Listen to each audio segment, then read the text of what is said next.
ಅಲ್ಲ ಎಷ್ಟು ಚಂದ ಹೇಳಕತ್ತಿಪ್ಪ, ಆಕಿ ಹಿಂದೂನೇ ಇರಲಿ ನಾವು ಮುಸ್ಲಿಮ್ಸ ಇರ್ತೇವೆ ಅಂತೇಳಿ ಅಕ್ಕಿ ಧರ್ಮ ಆಕಿ ನಡೆಸ್ಲಿ ನನ್ನ ಧರ್ಮನ ನಡೆಸ್ಲಿ ಅಂತಿದ್ದಿ. ನಿನ್ನೆ ನನ್ನ ಮಗಳು ನಾನು ಒಳಗೆ ಮಾತಾಡಕತ್ತಾಗ ಕೊಳಾಗ ತಾಳಿ ಕೇಳಿದೆ. ನಮ್ದು ತಾಳಿ ಇರ್ತತಿಲ್ಲೋ, ಹಾಂ ತಾಳಿ ಎಲ್ಲೈತಿ ಅಂದೆ. ನಾನು ಮನ್ಯಾಗ ಇಟ್ಟು ಬಂದಾನೆ ಅಂದೆ. ಮನ್ಯಾಗ ಇಟ್ಟು ಬರಕಟ್ಟಿಯೋ ಏನು ತಾಳಿ ಕರೆನ ಕಟ್ಟೆ.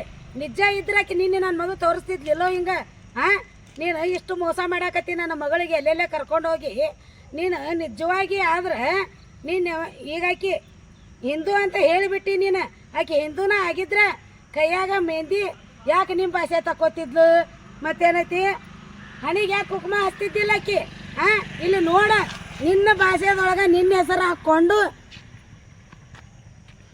ಹಾಂ ನಿನ್ನ ಭಾಷೆದೊಳಗೆ ನಿನ್ನ ಹೆಸರು ಹಾಕ್ಕೊಂಡು ಕೊಳ್ಳ ಗುಳ್ದಾಳ ಇಲ್ದ ನನ್ನ ಮಗಳು ಹೆಂಗೆ ಮಾಡಾಕತ್ತಾಳ? ನಮಗೆ ಹಣಿ ಮೇಲೆ ಕುಂಕುಮ ಇಲ್ಲ, ಕೈಯಾಗ ಬಳಿ ಇಲ್ಲ. ನನಗೆ ಸಂಕಟ ಆಗೋದಿಲ್ಲ ಅನ್ಪ ಇಷ್ಟು ದಿನ ಹೊತ್ತು ಎತ್ತು ಹೊಡೋದು. ಹಾಂ ಕೆತ್ತ ಮಾತಾಡ್ತೀವಿ ಮಾರಾಯ ಊರು ಮುಕ್ಕಳೆ. ಚಂದಾಗಿ ನನ್ನ ಮಗಳಿಗೆ ರೀತಿ ನಡ್ತಿ ಕೊಡು. ಮತ್ತು ನನಗೆ ಹೆಂಗೆ ಹಿಂಗೆ ಧರ್ಮದಂತ ನಡ್ಕೋತೇವೆ ಅಂತೀಯ ನೀನು. ಹೊಟ್ಟೆ ಉರಿಯಂಗಿಲ್ಲ ನನ್ನ ಮಗಳನ್ನ ನೀ ತೊಗೊಂಡು ಹೋದ್ರೆ ಬಿಟ್ಟು ಬಿಡಾಕಿನ ಸರಳ. ಮತ್ತು ಎಲ್ಲಾರು ಏನು ಹಾಕ್ಯ ನೋಡ ದೇವ್ರಿಗೆ ಗೊತ್ತು.